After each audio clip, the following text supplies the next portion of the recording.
आपका खर्चा आपकी चर्चा हफ्ता दर हफ्ता न्यूज़ लॉन्ड्री के साप्ताहिक हिंदी पॉडकास्ट एनएल चर्चा में आप सभी का फिर से स्वागत है। अतुल इस हफ्ते एक व्यक्तिगत काम की वजह से छुट्टी पर हैं, तो आप मेरे साथ फंस गए और मैं शार्दुल। और इस हफ्ते हम जिन विषयों पर बात करेंगे उन पर बात करने के लिए स्टूडियो में हमारे साथ खास मेहमान मौजूद हैं। तो हमारे साथ हैं मिताली निकोर। मिताली अर्थशास्त्री हैं और वो निकोर एसोसिएट्स की संस्थापक भी हैं, और निकोर एसोसिएट्स उनकी संस्था अर्थव्यवस्था में शोध करने का ग्रुप है, और वो नीतियों में प्रगतिशील बदलाव और परामर्श सेवाएं भी प्रदान करते हैं। तो मिताली, आपका स्वागत है। Thank you so much. हमारे साथ कारवां के हिंदी संपादक विष्णु शर्मा भी जुड़ेंगे। वो 2 मिनट उनकी कैब लेट हो गई है, तो जब वो जुड़ेंगे तो मैं उनका भी परिचय कराऊंगा। और स्टूडियो में मेरे साथी अवधेश से आप मिलते रहते हैं उनकी रिपोर्ट्स में। अवधेश, स्वागत है आपका चर्चा में। हेलो, नमस्कार। तो हम बातचीत की तरफ बढ़ें और हेडलाइंस आपको आज अवधेश बताएंगे। मुझे इस काम से छुट्टी मिल गई। तो इससे पहले हम हेडलाइंस पर पहुंचे, 2-3 छोटी छोटी सूचनाएं। एक तो हमारा एनएल सेना का प्रोजेक्ट, हिंदू राष्ट्र प्रोजेक्ट, अभी भी चालू है। उसको जल्द से जल्द आप पूरा करें। और हमारे रिपोर्टर बसंत, प्रतीक और अनमोल गुजरात, मध्य प्रदेश और उत्तराखंड जाएंगे, ये तीनों लोग, और अलग अलग, और आपको एक आमूल चूल पूरा ओवरलुक देंगे। उसमें आपको एक पूरी पिक्चर प्रेजेंट करेंगे कि ये जो हिंदू राष्ट्र प्रोजेक्ट है भी कि नहीं, क्योंकि आप देश में कई जगह देख रहे हैं लगातार सिस्टमैटिक तरीके से अल्पसंख्यकों के खिलाफ, खासतौर से मुसलमानों के खिलाफ ऐसे कदम उठाए जा रहे हैं जो उन्हें समाज से अलग करते हैं। हमारा हवा का हक कैंपेन, जो हम पूरे साल चलाएंगे, वो चालू है, क्योंकि आप जानते हैं और अगर आप चर्चा सुनते हैं तो आपको पता है, मैं इस विषय पर लगातार बोलता रहता हूं कि प्रदूषण और सांस लेने की हवा सबसे ज़रूरी और बेसिक चीज़ों में से एक है। अगर हमें वही नहीं मिल पा रही तो बाकी चीज़ों का कोई मूल्य नहीं रह जाता। और तीसरी सूचना यह है कि आप न्यूज़ लॉन्ड्री हिंदी के लिए, जैसा कि आप लोगों ने, कई लोगों ने उनमें से कहा था कि थोड़े कम रकम का सब्सक्रिप्शन हो, तो 299 रुपये में केवल न्यूज़ लॉन्ड्री हिंदी के लिए सब्सक्राइब कर सकते हैं। आपको मेरे बगल में यहाँ QR कोड दिख रहा होगा। और अगर आप केवल चर्चा सुनते हैं, हालांकि हम चाहेंगे आप पत्रकारिता को भी सपोर्ट करें, पर अगर आप सिर्फ चर्चा को सुनते हैं तो आप, फिर से आपको यहाँ QR कोड दिखेगा, तो उसमें 99 रुपये से आप केवल उसके लिए भी सब्सक्राइब कर सकते हैं। तो अब हम चर्चा की तरफ बढ़ें। इससे पहले अवधेश, इस हफ्ते की आप जो भी हेडलाइन है वो बताएं श्रोताओं को। इस सप्ताह तमाम सुर्खियां रहीं, तो सबसे पहले शुरुआत करते हैं। कल एक बड़ा दिन था दिल्ली के लिए। हाँ। वोटिंग हुई। तो बीते कल यानी 5 फरवरी को दिल्ली की सभी 70 विधानसभा सीटों पर मतदान हुआ। अब 8 फरवरी को वोटों की गिनती का इंतज़ार है, और रिजल्ट क्या आएगा वो देखेंगे। अभी तक की जानकारी के मुताबिक दिल्ली में इस बार कुल करीब 60% वोटिंग हुई है। तो आप तो फील्ड पर भी गए थे अवधेश? हाँ, मैं फील्ड में था। तो जब हम बात करेंगे इलेक्शन में तो उसमें चर्चा करेंगे कि क्या जी। क्या हुआ, क्या देखने को मिला। 1 फरवरी को वित्त मंत्री निर्मला सीतारमण ने केंद्रीय बजट पेश किया। इस बजट की सबसे बड़ी हेडलाइन ये रही कि इनकम टैक्स में मिडिल क्लास को राहत मिलेगी और 12 लाख रुपए तक की आय पर कोई कर नहीं लगेगा। आज हम इस पर बात भी इस पर करेंगे, भी बात है ना? करेंगे। बजट पर बात करने के लिए मिताली हमारे साथ हैं। महाकुंभ, प्रधानमंत्री मोदी ने संगम में डुबकी लगाई, और महाकुंभ में भगदड़ के दौरान ये माना जा रहा था उसके बाद से कि मोदी शायद वहां नहीं पहुंचेंगे, लेकिन कल वो वहां गए और उन्होंने संगम में स्नान किया। अरे बिल्कुल करेंगे, वो गंगा माँ के बेटे हैं, आप भूल गए हैं? उन्होंने कहा नहीं था 2014 में माँ ने बुलाया है उन्हें। हाँ। उत्तराखंड के बाद अब गुजरात में भी समान नागरिक संहिता यूसीसी को लागू करने की तैयारी शुरू हो गई है। इसका ड्राफ्ट तैयार करने के लिए सुप्रीम कोर्ट की पूर्व जज रंजना देसाई की अध्यक्षता में 5 सदस्यीय समिति का गठन किया गया है। समिति राज्य सरकार को 45 दिनों में अपनी रिपोर्ट सौंपेगी। जी।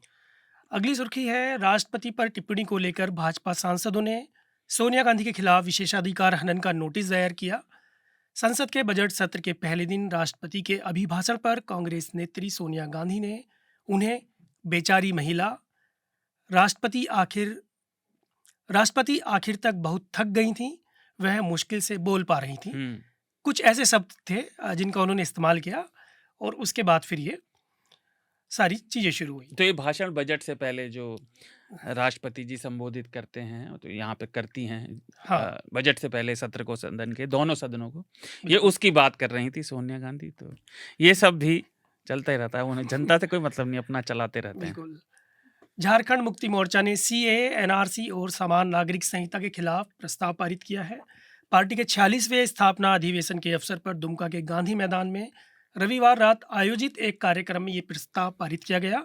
सहमति बनी कि झारखंड में इन कानूनों को पूरी तरह से खारिज किया जाना चाहिए। तो तीनों को, सीएए, एनआरसी और समान नागरिक संहिता, यूसीसी। हम्म, अमेरिका से 104 भारतीय जबरन वापस भारत डिपोर्ट किए गए हैं।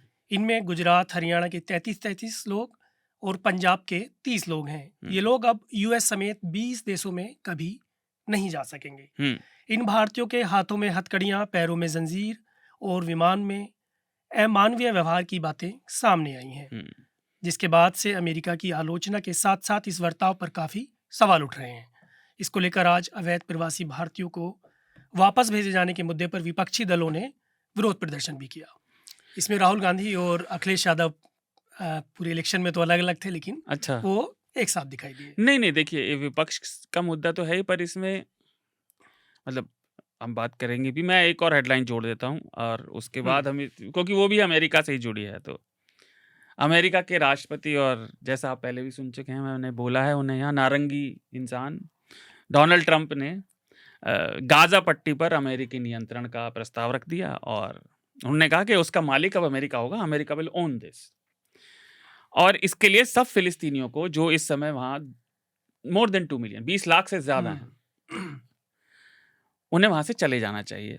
और इस सब का स्वाभाविक रूप से फिलिस्तीन ने तो विरोध किया ही, संयुक्त राष्ट्र ने और इजराइल को छोड़कर बाकी सभी अरब देशों ने इसको पूरी तरह से, इस प्रस्ताव को नकार दिया।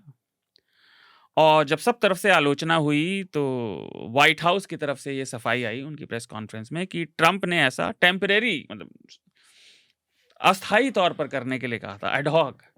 तो ट्रंप की कारगुजारियां जा रही हैं, उन्होंने टैरिफ भी लगा दिए हैं। तो मैं इस पर केवल इतनी बात कहना चाहता हूं। और मिताली, अगर आप चाहें तो आप टैरिफ पर कुछ बोल सकती हैं, क्योंकि टैरिफ ने भी अर्थव्यवस्थाओं में गड़बड़ करी है। राजनीति आपकी रुचि का विषय नहीं है, पर सैकड़ों सालों तक सफेदी की चमकार एक्सप्लोरर के रूप में आती रही सब देशों में और लूट कर ले जाती रही। और जब वो सारा धन लूट ले गए हैं, और केवल 20वीं सदी ऐसी हुई जिसमें से आजादियां शुरू हुई हैं बीच दूसरे विश्व युद्ध के बाद से, और इन ले देकर 75, 60, 50 सालों में, और अभी भी सारे मुल्क अभी आजाद नहीं हुए हैं दुनिया के। अमेरिका की भी एक कॉलोनी है आज भी, ब्रिटेन की भी है, फ्रांस की भी है।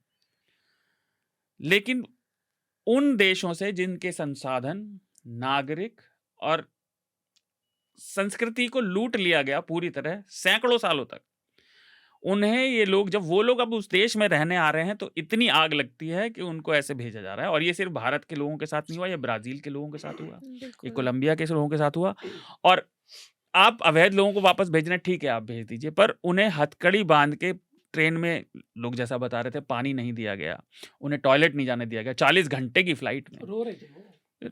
रो तो चलिए, वो और भी कारण सकते, पर आप पानी भी नहीं देंगे क्या? तो आप 40 घंटे से कोई बैठा है, वो टॉयलेट भी नहीं जाएगा क्या? ये तो बिल्कुल अमानवीय व्यवहार है, ये सारी कन्वेंशंस के खिलाफ है। तो और आपको, हम आज आपस में बात कर रहे थे और मैं बात खत्म करूंगा इससे, जब चर्चा से पहले, तो ये दिखाता है कि अमेरिका केवल डेमोक्रेसी और फेयरनेस का केवल एक वो आवरण था, केवल it was just a veneer of democracy and fairness, है ना, और वो उधर चुका है, क्योंकि थोड़ा सा शेयर करने के लिए आने लगे। भाई, एक समृद्ध देश है तो वहां लोग अच्छी जिंदगी के लिए आना चाह रहे हैं, ये बात ठीक है, वो आपके कानूनों को तोड़ कर आ रहे हैं, पर तब भी जरा सी शेयरिंग में आप देखिए, सफेदी की चमकार के जितने भी मुल्क हैं, उन्हें कितनी आग लग जाती है, और ये पूरी दुनिया को भाषण देते हैं। बस मैं इतना ही कहूंगा। मिताली, आप अगर टैरिफ पे कुछ कहना हाँ, चाहें। मैं कहना चाहती थी, आपने एक चीज नोट करी होगी, ये न्यूज में आया था जी। कि कल ही ट्रंप के 2 फोन कॉल हुए। अच्छा, प्रेसिडेंट ट्रम्प के 2 फ़ोन कॉल हुए। एक हुआ जस्टिन ट्रूडो के साथ, कनाडा। जो हम सबके बेस्ट फ्रेंड हैं। बिल्कुल। और तो दूसरा शेरवानी पहन कर आए थे वो। बिल्कुल, अब इतना इंडिया है। हाँ, मतलब यहाँ जी। के दामाद टाइप ही हो गए थे। और दूसरा प्रेसिडेंट ऑफ मेक्सिको के साथ। दोनों जी। के साथ उन्होंने 30 दिन की उनको मोहलत दी है और टैरिफ्स अभी नहीं लगे हैं। पूरा नेगोशिएशन और डील क्रैक हो चुका है कि आप हमारे यहाँ पर जो ये फेंटेनिल ड्रग है यस इसका कम करिए आना, और अपने बॉर्डर को टाइट करिए यस और लोगों को आने मत दीजिए। और बॉर्डर की सिक्योरिटी की जो कॉस्ट है, जो बॉर्डर की सिक्योरिटी का चार्जेस होते हैं, वो सब मेक्सिको। मेक्सिको और कनाडा के ऊपर ट्रम्प जी ने डाल दिए हैं और ये बोला है कि ठीक है फिर मैं टैरिफ नहीं लगाऊंगा। आप देखिए इसमें जीनियस है, जब उन्होंने स्टार्ट किया था तो ना कोई टैरिफ था और कॉस्ट सारी अमेरिका के ऊपर थी हाँ। बॉर्डर मैनेजमेंट की। आज 1 हफ्ते में टैरिफ नहीं लगे, किसी को कोई नुकसान नहीं हुआ टैरिफ का, स्पेशली यूएस कंज्यूमर को, जी। लेकिन बॉर्डर मैनेजमेंट की कॉस्ट दोनों इन कंट्रीज पे चली गई और उसके साथ में उनको 30 दिन का उन्होंने मोहलत भी दे दी, लेकिन एक डेडलाइन भी लगा दी कि आपको करना है 30 दिन में। 30 दिन के भीतर। तो मतलब एक तरह से तो जीनियस ही है, चाहे वो ट्विस्टेड है वो थोड़ा, एक्सीडेंटल जीनियस। हाँ, लेकिन एक तरह से अपनी कंट्री के लिए उन्होंने सही अच्छा काम किया है। नहीं, एक चीज और, उसका तो अलग वैल्यू है। अगर आप टैरिफ से जो अर्थव्यवस्थाओं पे जो सारी दुनिया के मार्केट भी क्रैश हो रहे हैं। बिल्कुल। तो बेसिकली बात ये है, पिछले अगर हम 30 साल में देखें तो सारे विश्वों ने एक ऑर्गेनाइजेशन बनाई थी, world trade yes, organisation. WTO। अब उसका क्या रीजन था? ये रीजन था कि जब भी आप एक कंट्री, अगर जैसे मैं 10% टैरिफ लगाऊंगी, तो जरूरी है कि दूसरी कंट्री भी टिट फॉर टैट टैरिफ से हम कहते हैं, वो लगा ही देंगे। अब इसका एंड में प्राइस कॉस्ट किसको बेयर करना पड़ेगा? ये हमें, हम कंज्यूमर्स हैं। कोई कंपनी बेयर नहीं करेगी, वो सीधा प्राइस बढ़ाएगी और आपके ऊपर, मेरे ऊपर, सबके ऊपर ये टैरिफ का एक टैक्स है। टैरिफ तो बेसिकली अमेरिकी जनता ही भुगतेगी इसको। अमेरिकी जनता या हम या मतलब कोई भी कंट्री की जनता, इसकी वजह से। अब WTO ने ये कहा कि ठीक है, आप लोग फ्री ट्रेड करिए, जहां पर कोई कमोडिटी, कोई भी पदार्थ अच्छी तरह से लो कॉस्ट में बनता है, उसे आप वहां बनाइए और फिर दूसरे कंट्री में उसके साथ ट्रेड कर लीजिए। वहां पे कुछ और बन रहा है, वो आप एक दूसरे के साथ एक्सचेंज कर सकते हैं। अब ये जो रूल है, ये पिछले 30 साल से काफी अच्छे से चल रहा है। इनफैक्ट अगर आप 1990s का देखें, तो तब जब बिल क्लिंटन प्रेसिडेंट थे, तो वो, उनको तो बोला जाता था कि वो ट्रेड के प्रेसिडेंट हैं, क्योंकि वो हर जगह जाके फ्री ट्रेड के बारे में बात करते थे। और उन्होंने अमेरिका के इतने सारे फ्री ट्रेड अग्रीमेंट्स को लीड किया है और नेगोशिएट किया है, और बहुत सारे यूरोपियन देशों ने भी किया है। लेकिन अब चाइना के सक्सेस को देखकर बहुत कंट्रीज ऐसा सोच रही हैं कि अरे, चाइना में तो सब कुछ बन रहा है, यहाँ तो सब इतना सस्ता बनता है, हमारे तो मैन्युफैक्चरिंग सेक्टर्स ही खत्म हो गए हैं। सो इसलिए हम आज देख रहे हैं कि टैरिफ जब लग जाता है किसी भी देश में, तो एक कॉस्ट बढ़ जाती है उस पदार्थ की, और ये बहुत बुरा है सारे विश्व के कंज्यूमर्स के लिए, जिस डायरेक्शन में हम जा रहे हैं। तो मैं ये होप करती हूँ कि ये जो 30 डे का डेडलाइन है, ये मेक्सिको और कनाडा मान जाए तो मुझे लगता है कि शायद इसमें थोड़ा सा इस वर्ड टैरिफ में थोड़ी कमी आएगी, थोड़ा वो रुक जाएंगे। लेकिन चीन ने तो लगा ही दिए हैं 15%, आई थिंक। चीन के लिए तो चीन ने 10% ही लगाया है, 10%। दोनों ने 10% लगाया है, उसमें आप कुछ नहीं कर सकते। वो उन दोनों का है, वो तो चलेगा। पिछली बार भी था। लाइक ट्रम्प तो हिंदुस्तान के लिए भी भले ही वो दोस्त की तरह दिखाते रहे, काफी हाँ। It was very anti India president पहले अपनी टर्म में। बिल्कुल। पर जी मैं तो अवधेश, ये आप कुछ कहूंगा कहना कि चाह रहे थे?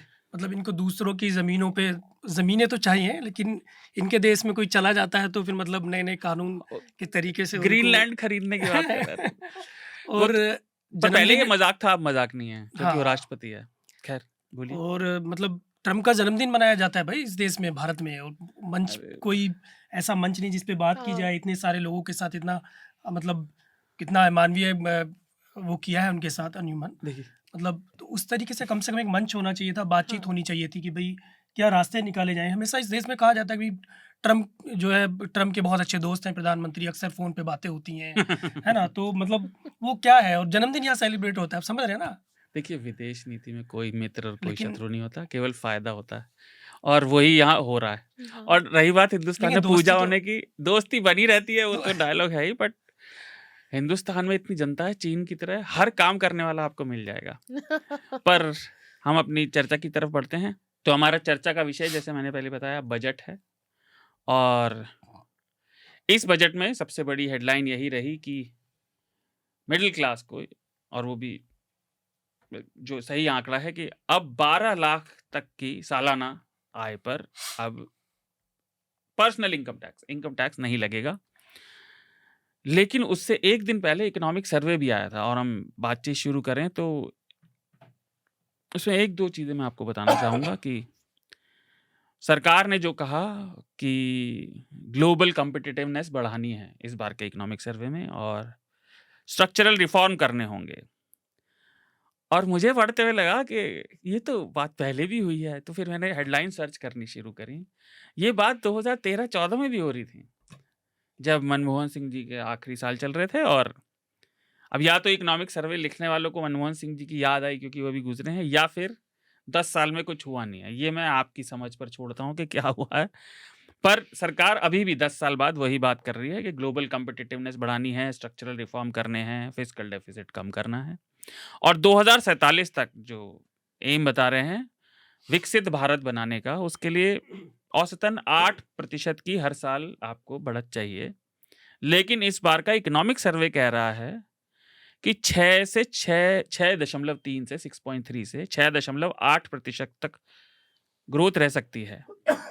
और मैं आपको याद दिला दूं, पिछला क्वार्टर जो गया है उसमें वो 5.8 रह गई थी मिताली, या हाँ, 4? बिल्कुल 5.8। 5.8 5.8 रह गई थी। हम्म। तो पहले कमेंट मैं इसी पे ले लेता हूं आपसे। एक तो आप बताएं कि सरकार ये कैसे कर पाएगी, और दूसरी चीज, अगर ग्रोथ ये है तो विकसित भारत का सपना कैसे पूरा होगा? तो ये चीजें विरोधाभासी लगती हैं, दीज आर बिल्कुल साउंड बिल्कुल। Like an oxymoron. तो इसे हम कैसे समझें, जिन लोगों को ज्यादा अर्थव्यवस्था का ये सब दांव पेच समझ नहीं आते? इनफैक्ट शार्दुल, मैं कहूंगी एक नंबर और है। जी। एक नंबर है 8 मिलियन जॉब्स, यानी कि जी। कितने 80 80 80 लाख लाख जॉब्स हर साल हमें क्रिएट करनी है, ताकि जो हमारा यूथ आ रहा है, नया जी। यूथ वर्कफोर्स में आ रहा है, उनके लिए जॉब्स क्रिएट हों। तो ये भी एक और टारगेट है जो Yes. इकोनॉमिक सर्वे ने डाला हुआ है। लेकिन पिछले अगर हम 10 साल देखें तो उसका मतलब आधा या उससे कम एनुअल जॉब क्रिएशन रहा है टोटल इकोनॉमी में। तो ये भी एक ऑक्सीमोरॉन की कैटेगरी में ही आता है कि कैसे आप इतने लोगों को एम्प्लॉय करेंगे। तो ओवरऑल अगर हम स्ट्रैटेजी देखें, विकसित भारत 2047 बहुत अच्छा एक स्ट्रैटेजी है, एक गोल है कि आपको वहां पहुंचना है। जी। और 100 साल इंडिया के हो गए तो आपको वहां पहुंचना है। मतलब ठीक है, बहुत अच्छा साउंड करता है, और ये एक अच्छा गोल भी है, सारे लोगों को यूनाइट करता है, ये जी। इंडस्ट्री को, गवर्नमेंट को, सबको एक साथ में लेकर आता है। तो मुझे लगता है कि ये गोल बहुत अच्छा है। लेकिन रियलिटी जो आज हम फेस कर रहे हैं, ग्लोबल इकोनॉमी की भी और इंडियन इकोनॉमी की भी, उसको एड्रेस करना अब बहुत ज़रूरी हो गया है। तो सबसे पहले ग्लोबल इकोनॉमी की रियलिटी तो हमने अभी ही डिस्कस करी है कि ट्रम्प जी आए हैं, बाहर क्या हो रहा है, ऑयल प्राइसेस में क्या होगा अब, और कैसे इंडिया इन रियलिटीज़ को देखेगा, नेविगेट करेगा, उसमें बहुत सारे इश्यूज हैं। चाहे 6% हो या 6.5% हो, इंडिया आज भी पूरे विश्व में सबसे फास्टेस्ट ग्रोइंग इमर्जिंग इकोनॉमी है। बाकी उसके नेक्स्ट इंडोनेशिया, या इंडोनेशिया ही है नेक्स्ट, और वो करीबन 4% पे ग्रो कर रहे हैं। और चाइना की ग्रोथ तो अब कम हो गई है, अब 2 या 3% पे ग्रो कर रहे हैं। देखिए, वो तो अर्थव्यवस्थाएं बढ़ती है तो बिल्कुल कम ही हो जाता है। बेस इफेक्ट की बात है। जी। जी। तो आज भी इंडिया, लेकिन मैं अगर कहूँ कि जो टॉप 10 इकोनॉमीज हैं दुनिया की, उसमें सबसे फास्टेस्ट ग्रोइंग इकोनॉमी इंडिया ही है। तो हमारी परफॉर्मेंस अगर हम 8% के अगेंस्ट उसको मेजर करेंगे तो वो शायद इतनी अच्छी नहीं आएगी। जी। लेकिन 6-6.5% की परफॉर्मेंस कोई बुरी नहीं है परफॉर्मेंस। देखिए, ये मैं देख रहा था, और मैं माफी चाहूंगा मैं बीच में रोका, बट ये बात मैंने कई बार सुनी जब बजट के मैं विश्लेषण देख रहा था और पढ़ रहा था। और बीइंग ए लेमैन, मेरे दिमाग में बड़ा एक सिंपल सा सवाल आया। हम सबसे तेज तो हैं अपने साथ वालों से, पर अंग्रेजी में आया था, हाँ, तो we are the fastest but are we fast enough? या तो और ये इकोनॉमिक सर्वे के हिसाब से तो मतलब नहीं मुझे लग रहा है कि नहीं है। बट वही तो सारी प्रॉब्लम है ना, क्योंकि हम लोग इस फास्ट इनफ वाली रेस में हम कहीं ना कहीं इनइक्वालिटी को भूल रहे हैं। जी, मेरा अगला पॉइंट वही था। तो हाँ, मुझे आप एक बार और बताएं जो ये बता रही थी, और आप फिर उस इस पॉइंट को भी कर लीजिएगा नोट, कि इकोनॉमिक सर्वे ने साफ बताया कि ये जो इनइक्वालिटी हमारे समाज की असमानता आर्थिक, खास तौर से आर्थिक वाली, ये बढ़ती जा रही है। एसयूवीज और लग्जरी व्हीकल की सेल, जो इस बात का मेरी नज़र में सबसे बड़ा है, क्योंकि टू व्हीलर सबसे ज़्यादा ग्रामीण भारत में और छोटे शहरों में बिकते हैं, खरीदे बिल्कुल जाते हैं और वो कन्वीनियंट भी होते हैं। बिल्कुल एसयूवी और लग्जरी व्हीकल की जो खरीद है वो बड़ी है, लेकिन दोपहिया वाहनों की, टू व्हीलर्स की, उसके साथ पैसेंजर व्हीकल्स की भी, और जो व्यावसायिक वाहन होते हैं, ट्रक और ट्रॉली, इन सब की लगातार बिकने की दर नीचे आती जा रही है। और आप देख सकते हैं कि ऑटोमोबाइल सेक्टर वैसे भी ओवरऑल इतना अच्छा नहीं कर रहा। तो फिर इसको सरकार कैसे एड्रेस करने का सोच रही है? क्या कुछ बताया उसने या? नहीं, आई थिंक इस बारी के बजट में अगर मैं देखूं तो जो सारा फोकस रहा है, वो सारा फोकस एक तो ये टैक्स पे रहा है, दूसरा मैन्युफैक्चरिंग मिशन, उसके ऊपर थोड़ा डिस्कशन हुआ है, लेकिन रूरल इंफ्रास्ट्रक्चर पे भी बहुत डिस्कशन हुआ है। जी। अगर आप देखें कि एक बहुत बड़ा अनाउंसमेंट था multi sector rural prosperity scheme का, तो वहाँ पर एक आइडिया आया है कि ठीक है, आपके इतने सारे लोग रूरल एरियाज को छोड़कर अर्बन एरियाज में आ रहे हैं, वो मतलब अनस्किल्ड जॉब्स करते हैं, जब यहाँ पर आते हैं कोई बहुत अच्छे जॉब्स उनको नहीं मिलते हैं, वो स्लम्स में रह जाते हैं, उनकी पूरी ज़िंदगी फिर वैसे ही एक जी। साइकिल में, पॉवर्टी के साइकिल में चली जाती है। लेकिन क्या उसको तोड़ा जा सकता है अगर आप रूरल एरियाज में ही इन्वेस्ट करें? जी। तो ये एक आइडिया एटलीस्ट फ्लोट किया गया है। ऑफ कोर्स ये आइडिया अभी भी बहुत ही, मैं कहूँगी पूरा नहीं है, ये आइडिया के ही स्टेज पर है, क्योंकि अभी इसके लिए कोई एलोकेशन नहीं है बजट के किसी भी डॉक्यूमेंट में। मैंने बहुत सारे डिफरेंट डॉक्यूमेंट स्टडी करे कि कहीं पर तो इसके लिए कोई पैसा एलोकेट होना चाहिए, लेकिन अभी तक नहीं हुआ है। इसका मतलब ये है कि स्कीम की जो डिटेल्स हैं वो अभी वर्कआउट नहीं हुए हैं, लेकिन आइडिया मुझे अच्छा लगा। पर वो कैसे होगा, उसको एक्चुअली इम्प्लीमेंट कैसे करा जाएगा, उसमें डेफिनेटली बहुत अभी काम बाकी है, अभी कम से कम पता नहीं है, कुछ नहीं पता है। तो हम टैक्स वाली बात पे फिर हम आगे बात करेंगे। अवधेश, आपकी पहली टिप्पणी बजट आ, या आप कुछ जो भी कहना चाहते हो आप? मैं तो मिताली से सवाल करना चाहूँगा, विशेषज्ञ हैं कि मतलब जीडीपी गिर रही है ना, और खपत घट रही है, रोजगार नहीं है, जो प्राइवेट ऑफिसेज हैं उनमें छटनियाँ हो रही हैं, है ना। तो ऐसे में जो मतलब ये जो रोजगारी वाला सवाल है, तो बिल्कुल ये एक तरह से मतलब गायब सा है। दूसरी बात ये है कि इसके साथ साथ मतलब जैसे बोला गया कि ट्रेनिंग्स देंगे उनको, ट्रेनिंग देंगे कुछ करोड़ छात्रों, तो उनके लिए क्या है? क्या उनको ट्रेनिंग के बाद उनको शिफ्ट किया जाएगा कहीं, या वो वहीं पे खत्म हो जाएगा? उनका क्या फ्यूचर है? मैं आपसे थोड़ा सरकार ने कुछ बजट में डिफाइन किया है। हाँ, इस बार तो आई थिंक ट्रेनिंग पे ज्यादा डिस्कशन नहीं था, सिर्फ 5 नए सेंटर्स ऑफ एक्सीलेंस की अनाउंसमेंट करी गई। लेकिन अगर आपको मैं जॉब्स में मेरे 2 व्यूज हैं। एक, अगर आपने देखा होगा वर्ल्ड इकोनॉमिक फोरम, हम सबने सुना है, उनका एक एनुअल जॉब्स रिपोर्ट आता है कि पूरे दुनिया में सबसे वो कौन से जॉब्स हैं जो बढ़ रहे हैं, जहां पर प्राइवेट सेक्टर हायरिंग कर रहे हैं। तो 3 तरह के जॉब्स हैं जो अभी बहुत बढ़ रहे हैं। नंबर 1 है डेटा साइंटिस्ट, जिसको आर्टिफिशियल इंटेलिजेंस आता हो, कंप्यूटर प्रोग्रामिंग आती हो, हाईली स्किल्ड जॉब है, लेकिन इंडियंस भी काफी हाई मात्रा में डेटा साइंटिस्ट का काम कर रहे हैं, यहाँ से भी और वहाँ मतलब अब्रॉड जाके भी। दूसरा जॉब आप इमेजिन नहीं कर पाएंगे क्या है, केयर वर्कर। अच्छा, चाहे जो आपके बच्चों का ध्यान रखे, जो आपके बूढ़े लोगों का ध्यान रखे, नर्सिंग में, हेल्थ केयर सेक्टर में, क्योंकि ये ऐसा जॉब है जो ऑटोमेट नहीं हो सकता। और औरतों के लिए, मतलब क्योंकि मैं बहुत ही हमेशा औरतों के जॉब्स के बारे में बहुत बात करती हूँ, औरतों के लिए ये सबसे एक जॉब है जो बहुत सूटेबल हम मानते हैं, क्योंकि औरतें ये काम एक तो वैसे ही करती हैं, उनके लिए, उसके लिए उनको ऑफ कोर्स पेमेंट नहीं मिलती है, अनपेड केयर वर्क जिसे हम कहते हैं, और दूसरा कि ये एक नेचुरली भी वो मतलब काम है जो पिकअप औरतें कर रही हैं, उसमें मतलब महिलाएं ज्यादा एम्प्लॉयड हैं। बिल्कुल।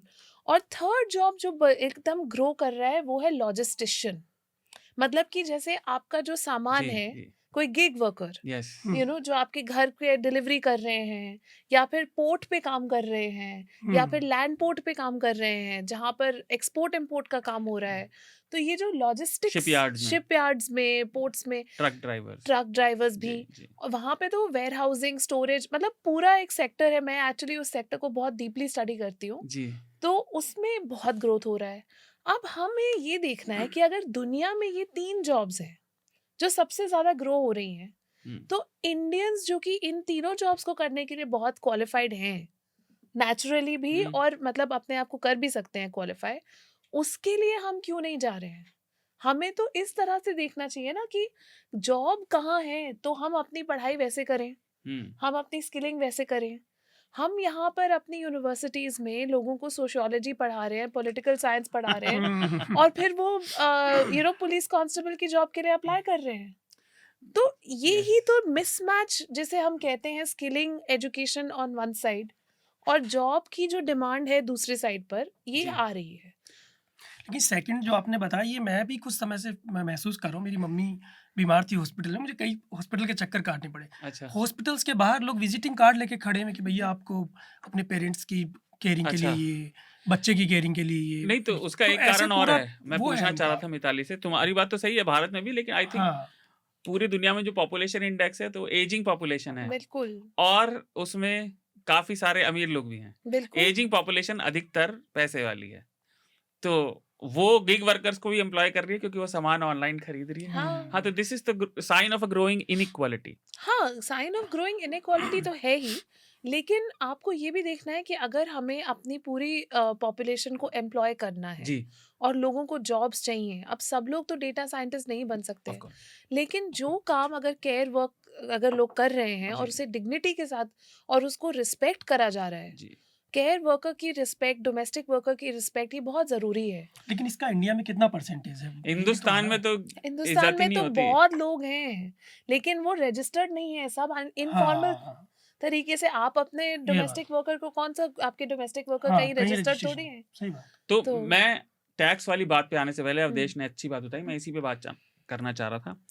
कई बार से जब हम बजट पे चर्चा करते थे तो खासतौर से प्रोफेसर अरुण कुमार JNU से हैं, वो आते थे और वो हमेशा इस बात पर ध्यान देते हैं कि इस सरकार ने असंगठित क्षेत्र को, जो इनफॉर्मल सेक्टर है हमारे अर्थव्यवस्था का और जो ज्यादा बड़ा सेक्टर है, उसको लगभग चर्चा से और बिल्कुल बातचीत से और बजट से गायब कर दिया है। जैसे झाड़ू से उसको बाहर कर देते हैं। डीमोनेटाइजेशन के बाद से ऐसा हुआ है। इस बजट में सरकार ने खुलकर तो कुछ नहीं कहा, तो वैसे भी एक मैं हेडलाइन बता रहा था जो आप और हम बात कर रहे थे रिकॉर्डिंग से पहले, कि इस बजट में ये सरकार जो स्कीम के लिए बड़ी आतुर रहती थी, नई नई स्कीम घोषणाएं करती थी, स्कीम बिल्कुल गायब है। जैसे बच्चा जो होमवर्क नहीं करके आता वो पीछे छुप जाता है ना, स्कीम्स का वो हाल है इस बजट में। लेकिन अगर हम सीरियस बात भी करें तो असंगठित क्षेत्र के लिए सरकार कुछ नहीं कर रही, लेकिन उसको केवल UPI के अलावा, और अब तो UPI को भी टैक्स करने की बात हो रही है, उस पे चार्जेस की, तो सरकार असंगठित क्षेत्र के लिए कुछ करती दिख रही है क्या बजट में? इस बार जो अनाउंसमेंट हुआ है कि गिग वर्कर्स को सोशल सिक्योरिटी दी जाएगी और गिग वर्कर्स का एक रजिस्ट्रेशन होगा, उनको कार्ड्स मिलेंगे और सोशल सिक्योरिटी हेल्थ का बेनिफिट मिलेगा, ये एक बहुत ही अच्छी घोषणा है। नाउ इसको लेकिन मैं एक चीज बोलना चाहती हूँ कि ये सिर्फ सरकार की रिस्पॉन्सिबिलिटी नहीं है। अगर आपका गिग वर्क इकोनॉमी बढ़ रहा है और लोग चाहे वो जोमेटो हो, स्विगी हो, उबर हो, कोई भी कंपनी, यूट्यूबर हो, वो भी गिग वर्कर ही हैं सब। मैं भी गिग वर्कर हूँ, मैं भी हर जगह जाके अपनी कंसल्टेंसी जाके दे देती हूँ। तो हम सब गिग वर्कर्स हैं। अगर हमें एक अपॉर्चुनिटी मिल रही है कि आप अपना रजिस्ट्रेशन कर लीजिए, आप अपना एक कार्ड बनवा लीजिए गिग वर्कर का, और अगर आप वो कार्ड बनवाएंगे तो आपको फ्री जनधन योजना में आपको इंश्योरेंस मिल जाएगी, हेल्थ इंश्योरेंस मिल जाएगी, और उसका प्रीमियम सरकार आपके ESIC अकाउंट में डाल रही है। अच्छा, तो क्यों वो डिस्ट्रस्ट करते हैं? वो भी डिस्ट्रस्ट करते हैं। अगर आपको अचानक सीन में लगा हो कुछ अंतर है और ब्रेक आ गया, तो उसकी वजह है विष्णु शर्मा जी, जो मैंने बताया था कारवां के हिंदी वर्जन के एसोसिएट एडिटर हैं, संपादक हैं। वो आ गए हैं, ट्रैफिक में थोड़ी सी देर हो गई थी। विष्णु जी, आपका न्यूज़ लॉन्ड्री में स्वागत है। बहुत बहुत शुक्रिया। तो हम बात कर रहे थे असंगठित क्षेत्र की, और आप बता रही थी कि वो जो गिग वर्कर्स हैं, उनका सरकार में, व्यवस्था में इतना विश्वास नहीं है कि वो अपने आप को रजिस्टर कराएं और वो फायदा लें। तो फिर सरकार ने कुछ कदम दिखाए क्या उन्हें एड्रेस करने के लिए? बिल्कुल, मुझे लगता है कि इस बार बहुत एक 2-3 राउंड टेबल करे गए थे जी। बजट से पहले, हम्म। और 1-2 में मैं भी गई थी, और उसमें ये डिस्कशन हुआ था कि जो प्राइवेट सेक्टर कंपनियां हैं, जी। ये उनके हित में भी है, क्योंकि अगर वो उन्होंने सरकार का ऑप्शन नहीं लिया सोशल सिक्योरिटी का जो सरकार ऑफर कर रही है, तो उनको खुद देना पड़ेगा, नहीं जी। तो सरकार लॉ ले आएगी। यस। तो सिंपल अब ये डिस्कशन हुआ है कि सारी कंपनीज अपने जो वर्कर्स हैं, गिग वर्कर्स हैं, उनको कहें कि आपको रजिस्टर करना है सरकारी पोर्टल में, ताकि आपको ये कार्ड मिल जाए और आपको इंश्योरेंस का बेनिफिट तो एकदम मिल मिलना ही जाएगा। मिल ही शुरू जाएगा। हो जाए। हाँ। तो एक मुझे लगता है कि ये बहुत बड़ा कदम है, क्योंकि आज हम किसी भी कंपनी को अगर जाके बोलें कि आपको ये प्रिपेयर प्रोवाइड करना है, लीव देना है या सोशल सिक्योरिटी देना है गिग वर्कर्स को, तो वो पीछे से आके बोलेंगे नहीं हम नहीं करेंगे। लेकिन ये एक अच्छा तरीका है कि पहले आपने बात कर ली, अग्री हो गया, ये होना है, और सरकार अपनी तरफ से पेमेंट भी कर रही है, जी। तो कंपनियों के ऊपर भी ये प्रेशर नहीं है फिर। तो मुझे लगता है ये बहुत इस बार एक अच्छा स्टेप हुआ है, लेकिन बहुत और काम बाकी है। जी। ये एक स्टार्टिंग है। जी। तो हम वो जो सबसे बड़ी हेडलाइन रही उसको थोड़ा सा डीक्लटर करने के लिए, हालांकि ये शेखर गुप्ता जी का पैक बन गया है, लेकिन शब्द भी वही है ना, उसको हम थोड़ा खोल कर देखें। उससे पहले मैं चाहता हूँ विष्णु जी अगर बजट पर कुछ अपनी पहली टिप्पणी देना चाहें कि इस बार इतना रहा, लेकिन सरकार के टारगेट भी नीचे हैं, खपत भी कम हो रही है, तो आप कैसे देखते हैं इस बार? नहीं, बजट पे मेरा वैसे कोई एक्सपर्टाइज है नहीं है, जी। लेकिन मुझे जो सबसे ज़्यादा परेशान करने वाली बात रखती है, वो हमेशा से ये लगती है कि हम लोग अपने मैन्युफैक्चरिंग सेक्टर पे बहुत ध्यान नहीं देते। जी। वो कोर होता है किसी भी इकॉनमी का। अगर वही ठीक नहीं होगा तो बाकी, आप गिग वर्क की बात आप कर ही रहे हैं, लेकिन वो नौबत क्यों आनी चाहिए ऐसी एम्प्लॉयमेंट की जो आ रही है? आप इसको बोल सकते हैं कि न्यू एरा का एम्प्लॉयमेंट है वगैरह वगैरह, लेकिन वो अल्टीमेटली एम्प्लॉयमेंट नहीं है, बहुत अंडर एम्प्लॉयमेंट है, बहुत कम पेमेंट है, बहुत रिस्की जॉब है। मैन्युफैक्चरिंग लगभग ख़त्म सी है इंडिया में। अब तो आंकड़े भी नहीं आते, सरकार आंकड़े भी जारी नहीं करती है। लेकिन 2001 या 2002 की मैं उस समय जब रिपोर्ट्स पढ़ पाता था, तो मैं देखता था कि लगभग आफ्टर रिफॉर्म्स 1991 के लगभग हर साल 60,000 कॉटेज इंडस्ट्रीज़ बंद हो रही थी। जी। वो बढ़ भी रहे, और वो बहुत बड़ा एक बेस था इंडिया का, जिसमें हम टिके हुए थे। भारत की पहली पंचवर्षीय योजना देखते हैं, दूसरी देखते हैं, तो मैन्युफैक्चरिंग पे बहुत ज़ोर रहता है, लेकिन बाद में वो घटता जाता है। और मैन्युफैक्चरिंग नहीं होना तो फंडामेंटली रॉन्ग है। हमारा जी। इंडस्ट्रियलाइजेशन नहीं हो रहा है, मतलब इंडस्ट्रियल डेवलपमेंट है इधर-उधर, लेकिन जो कोर कैपिटल गुड्स का जो मैन्युफैक्चरिंग होनी चाहिए वो नहीं हो रहा। वो सब देखते हुए मतलब मेरा हमेशा से इसी पे फोकस रहता था कि कितना कौन सी गवर्नमेंट करती है, लेकिन आफ्टर 90s तो जो रहा सहा था वो भी ख़त्म हुआ है, और उसको रिप्लेसमेंट भी हम नहीं कर पाए। इसलिए हम लगभग डेवलप्ड कंट्री से बहुत पिछड़ते जा रहे हैं। अब तो हम बस टैग्ड हैं, डिपेंडेंट कंट्री बन गए हैं, और वो मुझे हमेशा से, मतलब मेरे लिए बहुत ही शॉकिंग रहता है कि क्यों इंडिया डिपेंडेंट ही रहना चाहता है हमेशा से। तो आपकी बात से मुझे एक चीज़ समझ आई, और हम ये वाली बात अगर आप क्लियर कर सकें, या मैं केवल इतना कहना चाहता हूँ कि मैन्युफैक्चरिंग सेक्टर, और ये डेटा पॉइंट आया था, भारत में मैन्युफैक्चरिंग क्षेत्र की नौकरियां नीचे गिर रही हैं, लेकिन सर्विस सेक्टर की बहुत ऊपर उठ रही हैं। और एक एटलीस्ट एक लेमैन को चीन और भारत में ये मूलभूत अंतर है। और मैन्युफैक्चरिंग सेक्टर बनाने के लिए मैंने बहुत देखे, हालांकि इसमें कंपनियां भी पूरी तरह से निर्दोष नहीं हैं, लेकिन सबसे बड़ी शिकायत लोगों की रहती है कि भारत में अनस्किल्ड है लेबर। लेकिन उसके बावजूद भी अगर हम सर्विसेज को ही और पैड करती जाएगी सरकार, और इसके लिए केवल भाजपा सरकार नहीं, मैं स्पष्ट कर देना चाहता हूँ, सारी लंबी आर्थिक नीतियां लंबे स्तर की दशकों की होती हैं। भारत की सरकार ने हमारे एक बड़े समाज के हिस्से को स्किल्ड वर्कर बनाने के लिए काम नहीं किया। लेकिन मिताली, आज आप पॉलिसी को भी देखती हैं, क्या भारत सरकार या उसकी केवल जो ग्रुप भी हैं, डिस्कशन ग्रुप्स या जो आगे का सोचते हैं, क्या मेजर बड़े स्तर पर स्किल्ड लेबर मैन्युफैक्चरिंग सेक्टर को बढ़ाने के लिए कर रही है? और कौन सा सेक्टर ऐसा है जहां भारत मैन्युफैक्चरिंग कर भी सकता है? सबसे पहले तो मैं ये कहना चाहूँगी कि मैं अपना मतलब बहुत समय दिल्ली में नहीं बिताती हूँ। मेरा समय जाता है मैन्युफैक्चरिंग क्लस्टर्स में, जी, इंडस्ट्रियल कॉरिडोर्स में। अभी मैं पिछले हफ्ते ही कोचिन में थी, गोवा में थी और अहमदाबाद में थी, और मैंने ईस्ट साइड भी विज़िट करा, कोलकाता भी विज़िट करा है। तो बहुत सारे क्लस्टर्स में और यूपी में भी मैंने बहुत काम किया है। तो जो मैं बोल रही हूँ वो यहाँ के बुकिश नॉलेज नहीं है, वो मैं आपको अपना आँखों देखा बता रही हूँ जी, कि क्या मैं देख रही हूँ।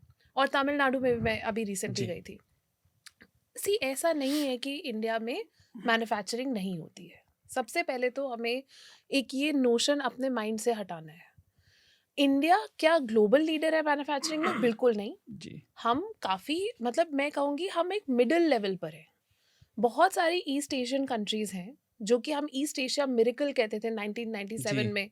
जो भी मेरे अर्थशास्त्री फ्रेंड्स हैं जो ये सुन रहे हैं, वो अपनी एकेडमिक बुक्स को देख के याद कर रहे होंगे। लेकिन हमने ये पढ़ा है कि 1997 से एक ईस्ट एशिया मिरेकल हुआ, वहाँ बहुत सारी मैन्युफैक्चरिंग की कैपेबिलिटी बनी, और इंडिया उसके साथ ऑफ कोर्स compete नहीं कर सकता है। हुँ, लेकिन क्या हमें उससे compete करने की ज़रूरत है, या क्या हमारा टारगेट ये होना चाहिए कि हम आत्मनिर्भर बने? ये 2 डिफरेंट चीज़ें हैं।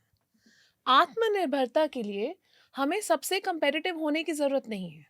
आत्मनिर्भरता के लिए हमें ये ज़रूरी है कि जो हमारी बेसिक गुड्स हैं और जो हमारी बेसिक नीड्स हैं, वो हम अपने कंट्री में क्या बना सकते हैं, और उसका आंसर है हाँ, हम बना सकते हैं। हम बहुत सारे आज देश हैं जो कि बेसिक स्पेशली अफ्रीका में अगर आप हुँ, देखें, जो वो एक बेसिक लाइट बल्ब नहीं बना सकते हैं अपनी कंट्री में। लेकिन हमारे यहाँ पे मैन्युफैक्चरिंग कैपेबिलिटी हर एक कॉमन कमोडिटी की है। और अब जो हमें करना है वो अगला स्टेप है कि अगर आपको सेमीकंडक्टर में आगे बढ़ना है, या हुँ, आपको रेन्यूएबल एनर्जी में आगे बढ़ना है, या आपको इलेक्ट्रिक व्हीकल्स में आगे बढ़ना है, तो उसकी हम कैपेबिलिटी कैसे लेकर आए, उस पर काम करने की ज़्यादा ज़रूरत है। सबसे पहली बात ये। दूसरा, आपने कॉटेज इंडस्ट्री की बात करी, और मैं बहुत सारे क्लस्टर्स में काम करती हूँ जहाँ औरतें आज भी उन्हीं कॉटेज इंडस्ट्रीज़ पर डिपेंडेंट हैं। लेकिन वहाँ के वर्किंग कंडीशंस को बहुत ज़्यादा अटेंशन की ज़रूरत है, और इस पे अगेन मैं शार्दुल, जैसे आपने कहा, जी, एक सरकार नहीं, सारी सरकारों ने इस कॉटेज इंडस्ट्री को सपोर्ट नहीं किया है।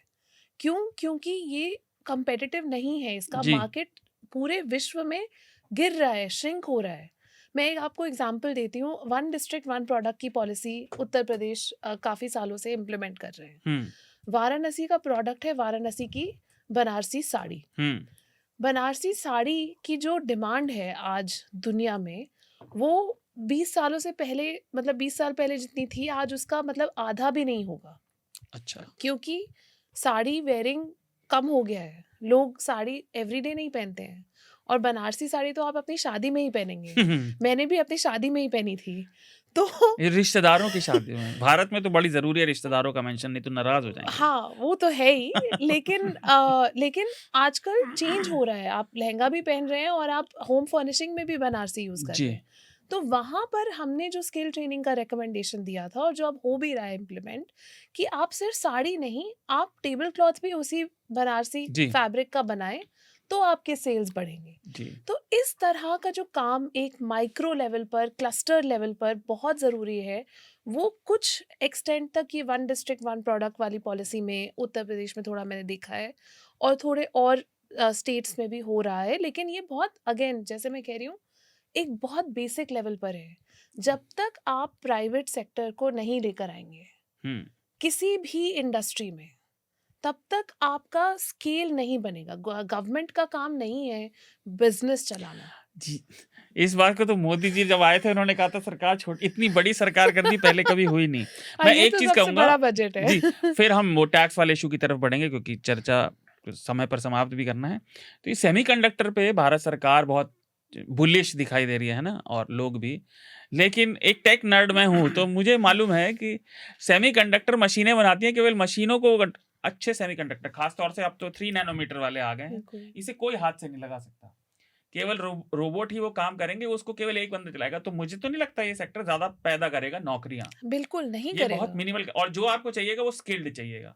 हिंदुस्तान में नौकरियां ऐसी चाहिए जो जो हमारी भरपूर जनता है उसको नौकरियां दे। तो जैसा आपने जो बताया मुझे अच्छा लगा। भारत में जैसे मेटलर्जी सही शब्द नहीं है, लेकिन धातु की नक्काशी के अलग अलग हाँ। सेंटर हैं जो ट्रेडिशनल रहे हैं, उनको डाइवर्सिफाई करने की जरूरत है। खैर, बिल्कुल। तो हम टैक्स वाले इशू की तरफ बढ़ते हैं।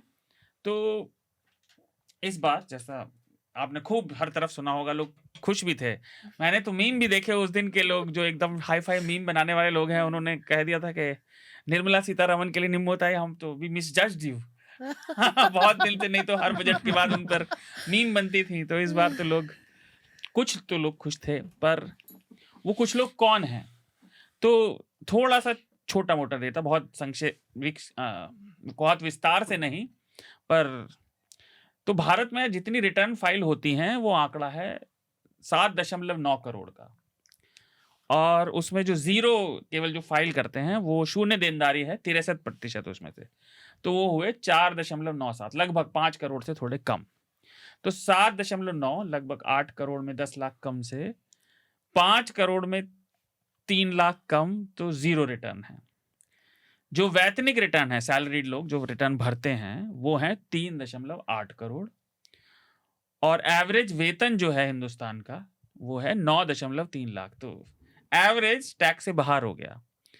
और इसमें भी 15 लाख से ज्यादा पाने वाले 33.5% हैं, 5 से 15 लाख वाले 47.5% हैं, और 0 से 5 लाख वाले 19% हैं।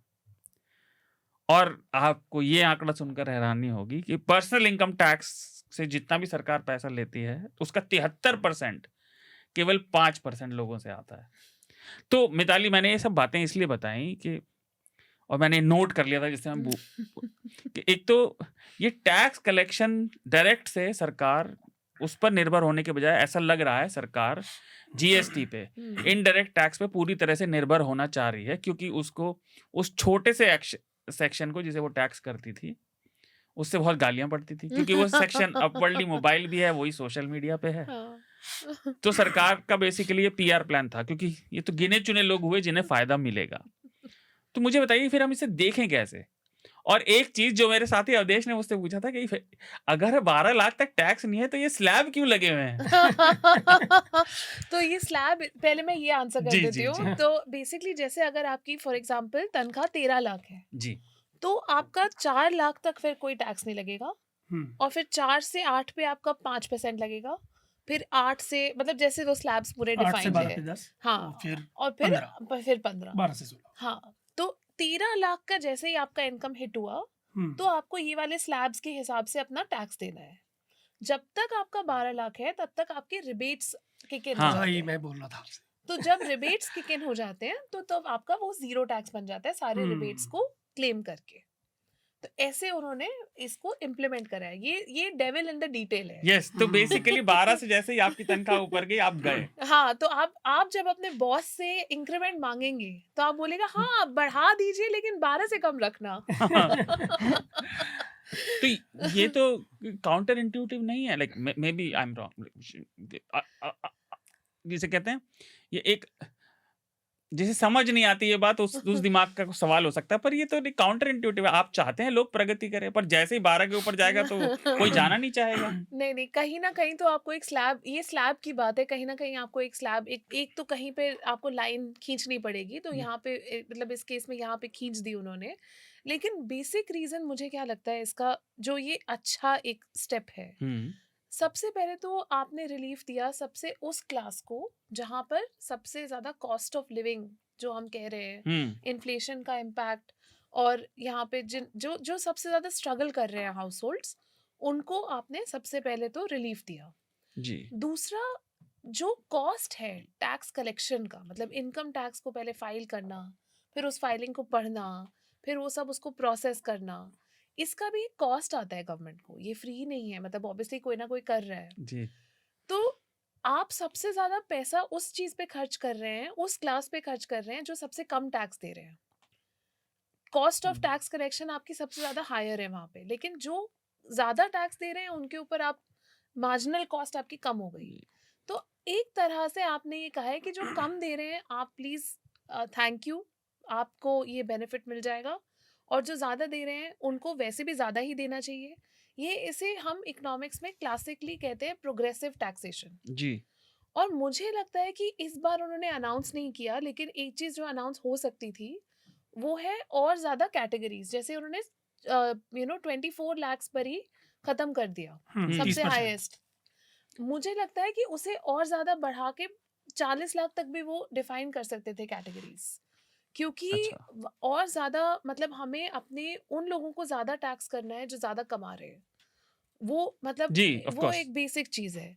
तो उसके लिए आप ज़्यादा कैटेगरीज अगर डिफाइन कर देते और कैटेगरी को वाइडर कर देते, जैसे कि 10 लाख की कैटेगरीज, यानी कि या फिर मतलब अभी जैसे हर 4 लाख में एक नया स्लैब जी। आता है, वहां पे हर 10 लाख में आप एक नया स्लैब ला सकते थे। उससे और सिंपल हो जाता टैक्स 24 के बाद। फाइलिंग। बिल्कुल, और उससे और सिंपल हो जाता है टैक्स फाइलिंग, क्योंकि नहीं तो हर 4 लाख पे एक आपका स्लैब बढ़ गया और आपका जी। टैक्स रेट बढ़ गया। तो हम्म। जैसे ही आप कह रहे हैं ना कि जैसे ही इंक्रीमेंट मिला फिर मेरा टैक्स और बहुत ज़्यादा बढ़ गया। आप अगर वाइड कर दें स्लैब्स को तो उसमें उतना इम्पैक्ट कम होता है टैक्स पेयर पे। जी। तो मैं विष्णु और अवधेश के पास आऊँ, एक छोटा-सा और clarification just to be sure. आपने जो उदाहरण दिया उसी में मान लीजिए किसी की तनख्वाह 13 लाख सालाना है, तो अगर आपकी 12 तक रहती है तो आपकी वो रिबेट लगती रहेगी। 13 होते ही रिबेट कहीं भी नहीं लगेगी, नहीं, पूरी तनख्वाह पे फिर आपको टैक्स देना होगा। यस, ठीक है। रिबेट कितने तक है वो? 60,000 कितना? 12 तक। नहीं जो वो 60,000 60,000। हाँ। तो विष्णु आपका क्या कहना है इस पर? एक तो एक चीज और, बहुत से लोग कह रहे थे कि चुनावी स्टंट था, जो देखिए मैं कोई फैन नहीं हूँ सरकार का, जो भी इस मंच को जानता है वो ये बात समझता है, लेकिन अगर चुनावों के लिए सिर्फ कर रही होती तो सरकार इसे लोकसभा चुनाव से पहले करती ना, फिर तो उसे थोड़ा फायदा भी मिल जाता है, 2-4 सीट तो मिल ही जाती हैं एक्स्ट्रा। नहीं, वहाँ दो स्थितियां तो थी। तो आप इसे लोकसभा कैसे देखते हैं? जी। मैं तो सरकार के हर वादों को ही चुनाव के साथ जोड़ के देखने लगा हूँ। तो कुछ भी आजकल होता है वो चुनाव से जुड़ा होता जुमला। है। हाँ, मतलब हर सरकार, मैं इसकी नहीं कह रहा हूँ, जी। आपके लिए भी कह रहा हूँ, हर पार्टी आजकल चुनाव हम्म। फोकस ही हो गई है, कोई ऐसा विजन तो दिखता नहीं है। अब चुनाव उस समय और आज की तुलना करते हैं तो अंतर यह है कि उस समय ऐसा माहौल था कि बीजेपी को नहीं लग रहा होगा कि मिडिल क्लास इतना नाराज है, जब तक एक सेटबैक नहीं लगा उसे। मतलब उसकी सीट्स कम होना इस चुनाव में, मेजॉरिटी ना आना, इसने उसको थोड़ा सा और ज़्यादा चतुर बना दिया है, चालाक बना दिया है, ये कह सकता हूँ। और ये शायद इसी के लिए, क्योंकि 35% के आसपास यहाँ मिडिल क्लास है दिल्ली में, और अमूमन मतलब नोएडा गुड़गांव की बात करें तो लगभग हर सोसाइटी में 12 लाख प्लस ही कमाने वाले लोग हैं जो दिल्ली आते जाते रहते हैं। तो ये पूरा एक तरह से उन्हीं को खुश करने का और उनको अपने पक्ष में लेने की ये कवायद है, लेकिन इससे बेनिफिट हो रहा है तो इसको क्या ही बुरा बोल सकते हैं अगर लोगों को हो रहा है तो। अवधेश, आप कैसे देखते हैं टैक्स में कमी मैं को? तो ऐसे आप तो देखता हूँ खुश कि हुए होंगे, सच बताना। खुश तो बहुत हो गए कुछ तो बहुत लोग हैं। लेकिन सवाल ये है कि भाई मुझे तो ऐसे लगता है कि ये चुनावी रेवड़ी की तरह ही है, बिल्कुल जैसे बाकी पार्टियों ने किया कि भाई इलेक्शन आ रहा है तो कुछ ना कुछ उनको लॉलीपॉप दे दिया जाए। अब जैसे अभी लोकसभा की बात करें, लोकसभा में और बहुत सारे मुद्दे थे, राम मंदिर एक बड़ा मुद्दा था। आज भी मैं कल ग्राउंड पे था, लोगों से बात कर रहा था कि भाई आप क्यों वोट करने आए हैं, मतलब मुद्दा क्या है आपका, इशूज क्या है। तो कह रहे हैं यार राम मंदिर बन गया और हिंदू मजबूत हो रहे हैं, तो उनके लिए अभी भी ये मुद्दा बना हुआ है ना। तो अभी आप जैसे कह रहे हैं कि मतलब ये इधर इसकी जो बात कर रहे हैं आप कि मतलब ये टैक्स की, यहाँ पे तो अभी भी दिल्ली में इलेक्शन था, तो जिस तरह से इन्होंने मतलब चल ही रहा था कि मिडिल क्लास नाराज़ है, मिडिल क्लास नाराज़ है, हाउसिंग सोसाइटी के लिए कैसे किया जाए, हाउसिंग सोसाइटी में इनकी पकड़ ज़्यादा है तो इनको कैसे रोका जाए, इनसे कैसे वोट निकाला जाए। तो ये सब तो चल ही रहा था ना। अब उसके बाद जब ये सब चीज़ें आई तो आपने देखा, और आप एक चीज़ और नोट कीजिए, बजट पेश होने से पहले सारे जो चुनावी आंकड़े थे आपने देखा होगा कि 40 से 45 सीटें सब लोग आम आदमी पार्टी को दे रहे थे, अगर आपने भी नोट किया हो तो। मतलब किसी से पूछ लीजिए तब भी, आर्टिकल्स जो आ रहे थे उसमें भी, जो सर्वे आ रहे थे उसके बाद भी। लेकिन जैसे ही ये चुनावी बजट आया, ये वाला बजट के बाद से सारी स्थिति बदल गई। आप देख लीजिए कल मतलब जब वोटिंग हो रही थी उससे एक दिन पहले भी जो है, जहाँ जो सट्टा बाज़ार था वो 40-45 सीटें मतलब आम आदमी पार्टी को जिताता आ रहा था, वो बिल्कुल बैलेंस हो गया। बिल्कुल। सर्वे आपके सामने है, तो ये हम्म, कुछ ना कुछ तो चीजें बदली है ना। जी। तो ये अवधेश ने सही सेगवे सा भी दे दिया है, तो इस बजट की चर्चा को तो यहीं रोकते हैं और दूसरे की तरफ पढ़ते हैं। मैं बस इतना कहना चाहूँगा, देखिए लोगों को टैक्स में छूट मिली, मुझे बड़ी खुशी है। मैं भी खुश हूँ, है ना? कितने % लोग? नहीं, पर लेकिन वो चाहे जनता का छोटा-सा पोर्शन हो, एक तो भारत सरकार को कैसे भी करके टैक्स के दायरे में और लोगों को लाना चाहिए।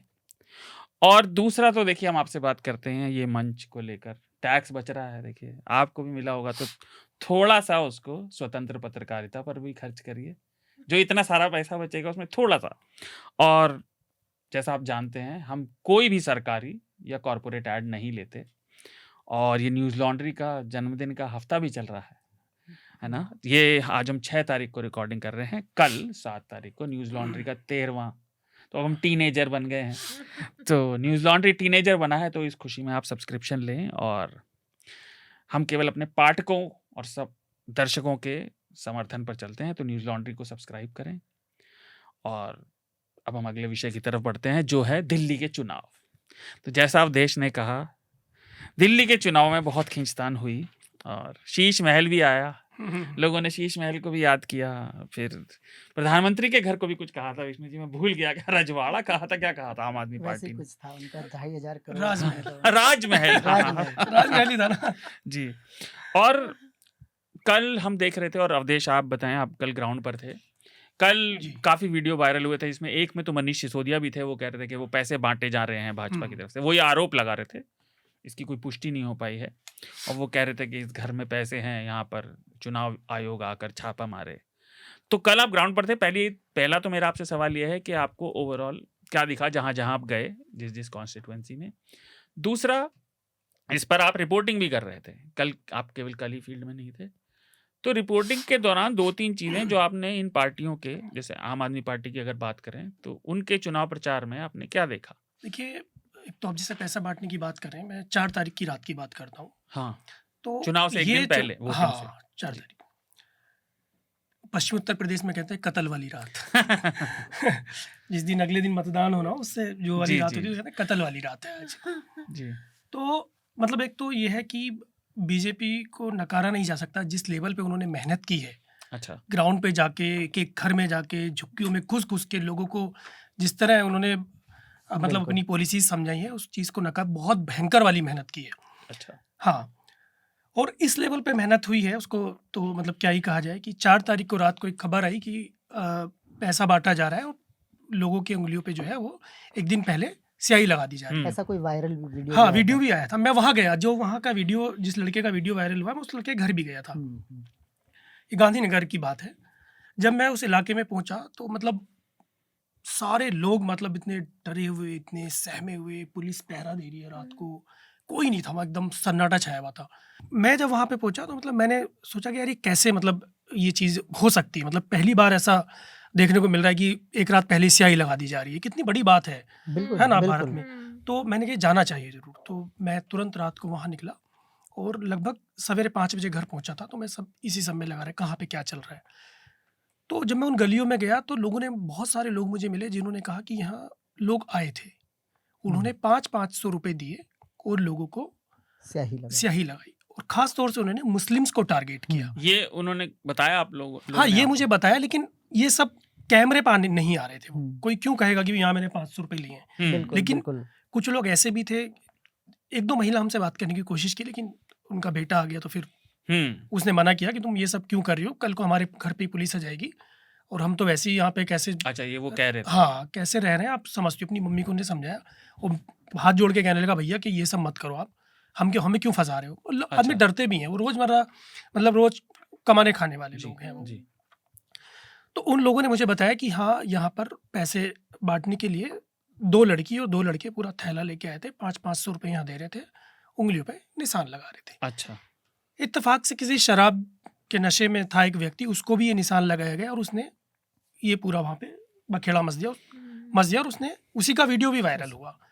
उसके बाद वहाँ पुलिस आ गई। पुलिस आने के बाद उसको हिरासत में ले लिया, कई लोगों को लिया गया हिरासत में। तो आपने देखा होगा कि उसका पहला वीडियो आया जिसमें वो हम्म साफ तौर पर कह रहा है कि हाँ 200 लोगों को इस तरह के निशान लगाए गए हैं और 500 रुपए दिए गए हैं। हम्म कुछ देर बाद 2 घंटे बाद उसका एक और बयान आता है। वो हम्म उंगली भी दिखा रहा है उस समय, एक लड़का और 2 लोग उंगली बिल्कुल दिखा रहे हैं अपनी कि वहाँ स्याही लगी है।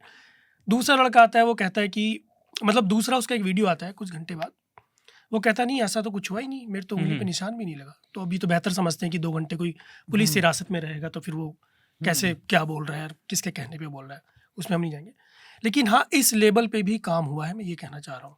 इसके अलावा फ्री बीज आप देख ही रहे हैं कि कैसे दिल्ली में फ्री बीज ने काम किया है। हम्म लेकिन मुझे ऐसा लगता है कि इस बार एक अच्छी बात ये देखने में आई कि चाहे वो ऑटो वाला है, रिक्शे वाला है, रेहड़ी पटरी वाला है, वो इस चीज़ को नोट कर रहे हैं कि किस चीज भाई को? ये फ्री बीज वाली को, कि अच्छा। वो लोग ये नोट करें कि भाई तुम फ्री बीज दे दे के, फ्री की चीज़ें दे दे के, ये रेबड़ियाँ बांट बांट के तुम हमसे वोट कब तक लोगे? तुम अच्छा। तुम हमें कोई रोजगार, मतलब एक ऐसा इस्टेब्लिश, तुम हमको कुछ चीज़ नहीं दे रहे हो कि जिससे हमारा लॉन्ग टर्म चलता रहे। तुम हमें कुछ समय के लिए चीज़ें दे रहे हो, अगली गवर्नमेंट आएगी क्या करेगी क्या नहीं करेगी। आप हमारा रेडी पटरी परमानेंट यहाँ कराइए। हमसे आज भी वसूली होती है पुलिस वाले की, हमको पैसा देना पड़ता है, करेक्ट।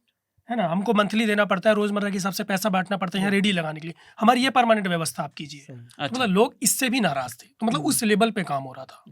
विष्णु, जैसा अवधेश ने बताया, भाजपा काम कर रही थी और हम ये सिर्फ अभी नहीं, कई चुनावों में देख चुके हैं। हम्म और जो सांगठनिक क्षमता उनके पास है उसका कोई विकल्प नहीं है। आप भाषण देकर संगठन को और अपने बेस को मजबूत नहीं कर सकते, उसके लिए आपको जमीन पे उतरना पड़ेगा। और वो कमी कांग्रेस में तो दिखाई पड़ती है, लेकिन आम आदमी पार्टी के बारे में तो ऐसा नहीं कहा जाता था। उनका तो संगठन कम से कम दिल्ली प्रदेश में। लेकिन मुझे लगता है कि संगठन वहाँ उनका भी एक तरह से बर्बाद हुआ है। क्षीण हुआ है। बिल्कुल। सितंबर में 177 दिन की जेल के बाद केजरीवाल आ पाए और ये बहुत छोटा समय ही उनको मिल पाया अपने संगठन को ठीक करने के लिए। नहीं, लगभग पिछले 1 साल 1.5 साल जिस तरह से जेलों में जाना आम आदमी पार्टी के नेताओं का होता रहा, जिसमें सब संगठन करता है मुख्य रूप से, उसने तो उनके संगठन को ऊपर से नीचे तक धराशाही किया। और ये आपको अवधेश तो घूम रहे थे, बूथ में भी दिखता था। अच्छा। बूथ में उनके लोग बिल्कुल नदारद थे, जिस तरह से बीजेपी दिख रही थी बूथ में। सही बात है, मैंने नोट किया बात, बिल्कुल सच्चाई। और हम भी जब घूम रहे, मैं भी जब घूमा तो मैंने यही देखा। और ऐसे लोगों से भी बात करने पर जिनको नहीं लग रहा था कि बीजेपी बहुत असर करने वाली है, उन्होंने भी कल जैसे एक शख्स से बात हो रही थी, मैंने फ़ोन किया, वो जमुना पार के वोटर हैं और मैंने उनसे बात की कि क्या लग रहा है। वो इसमें थे कि नहीं आम आदमी पार्टी करेगी, लेकिन जब वो भी वहाँ पर थे तो उन्होंने बोला कि उनका शब्द है, ये मेरा भी नहीं है, सुनामी है बीजेपी की।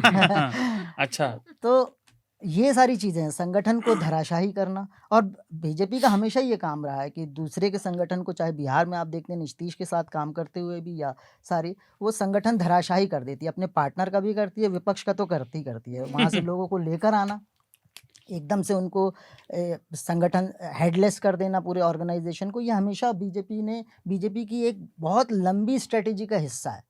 इसलिए नेताओं को वो बहुत आराम से अपने पास मिला लेती है, बड़े नेताओं को। उसको ये नहीं होता है कि वो 4 दिन पहले मोदी को गाली दे रहे थे या नहीं दे रहे थे, लेकिन अगर वो संगठन को चोट पहुंचा सकता है उसको वहां से हटाने के लिए, तो बीजेपी ऐसा करती है।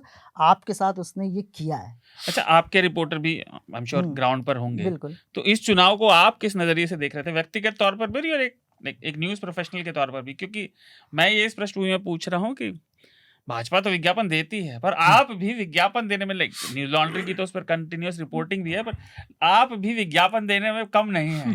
बिल्कुल। आप तो उसका बजट बहुत हाई है जी, मतलब पीआर बजट, इसमें कोई शक नहीं है। और मेरे को लगता है कि आप अपने वादों के ही मतलब भार में दब गई।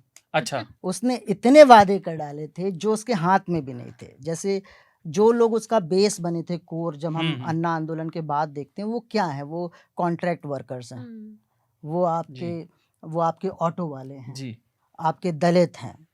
ये सारे लोगों के साथ उसने जो वादे किए थे वो एक भी मुझे नहीं लगता पूरा हुआ है। अच्छा। उल्टा कॉन्ट्रैक्ट वर्कर्स को तो सैक भी किया गया, एक भी आवाज़ नहीं आती है। सारी चीज़ें ऑटो वाले अपने लिए नाराज़ थे, क्योंकि जिस तरह से मतलब एक अराजक ये हुआ है उबर और इसका बाइक्स का आना हुआ है, अच्छा, उसने ऑटो वालों की इकोनॉमी भी धराशायी कर दी है। बिल्कुल। अच्छा। उस पे सही कोई बात। कंट्रोल नहीं है, कोई रिलीफ नहीं है, तो आप अपने बेस के खिलाफ ही चले गए इन 10 सालों में।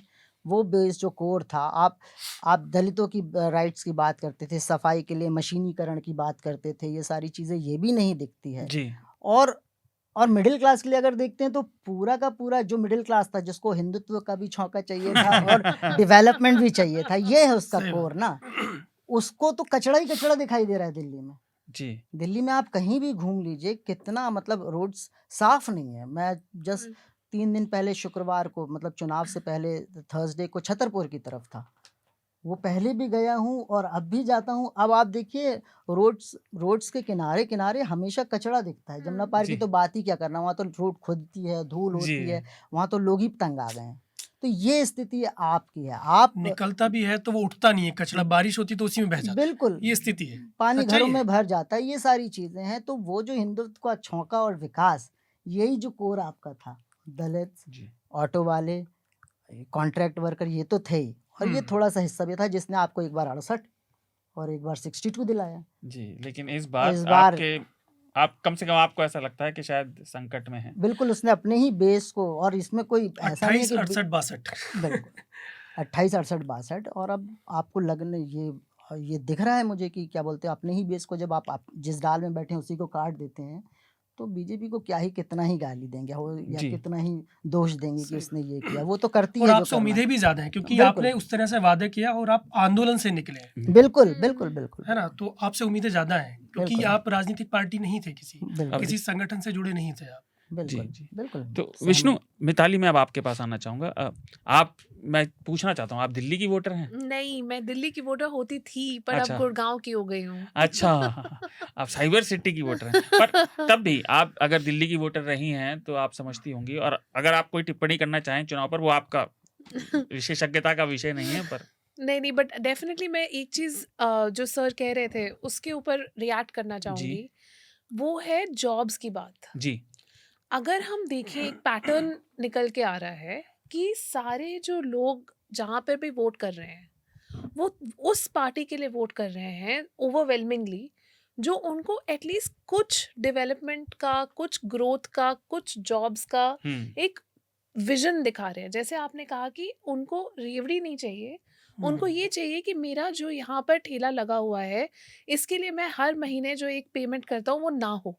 हुँ, बिल्कुल मतलब सिस्टमिक एकदम करप्शन। सही। Systemic corruption. और आपने तो यही कहा था ना कि हम ये सिस्टेमिक करप्शन हटा देंगे। हाँ, बिल्कुल बिल्कुल अब अगर उन्होंने सिस्टेमिक करप्शन भी नहीं हटाई और फिर वो ग्रोथ भी नहीं दे रहे हैं, या तो आप सिस्टेमिक करप्शन हटा दो या आप ग्रोथ दे दो। हम्म, आप दोनों तो नहीं कर सकते, आपको चूज करना है।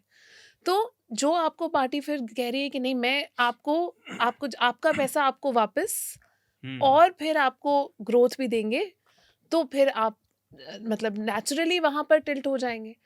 और जॉब्स की बात इतनी ज़्यादा इम्पॉर्टेंट है कि अगर हम प्रीवियस इलेक्शन, लोकसभा का इलेक्शन भी देखें, तो बहुत सारी सीटें मुझे लगता है इसीलिए लॉस लॉस हुआ बीजेपी का, क्योंकि यूथ में एक एंग्स्ट है, गुस्सा है जी, बिल्कुल कि जॉब्स कहाँ से आएंगी। आपको वो याद होंगे विजुअल्स, एक जब एग्जाम्स में बहुत सारे कंपेटिटिव एग्जाम्स में जब पेपर लीक हो रहे थे, जी। और वो तो मतलब होते वो तो रहते हैं होते लगातार। रहता है। बट क्योंकि यंग लोग आज, उनको समझ नहीं आ रहा है कि जॉब्स कहाँ हैं। और ये एक बहुत ही, मैं मुझे लगता है कि ये सिर्फ, अगेन, ये सिर्फ सरकार की रिस्पॉन्सिबिलिटी नहीं है, ये बहुत बड़ी रिस्पॉन्सिबिलिटी है। मतलब मेरे जैसे लोगों की भी रिस्पॉन्सिबिलिटी है। हमें सोचना है कि कहाँ से ग्रोथ आएगी। इंडस्ट्री की रिस्पॉन्सिबिलिटी है। हम सबको मिल के काम करना है। नहीं, तो देखिए, मैं एक दो बातें इसमें कहना चाहूँगा। पहले तो ये बात सही है कि सारी नौकरियाँ सरकार नहीं दे सकती, लेकिन सरकार का काम है ऐसा सिस्टमिक, अगर हाँ, रिफ़ॉर्म चाहिए रिफ़ॉर्म, हाँ, या फिर वो स्ट्रक्चर खड़ा करना जिसमें नौकरियाँ पैदा हो सकें। यह सरकार पिछले 10 सालों से ज़्यादा हो गए हैं, इसका 11वाँ बजट था।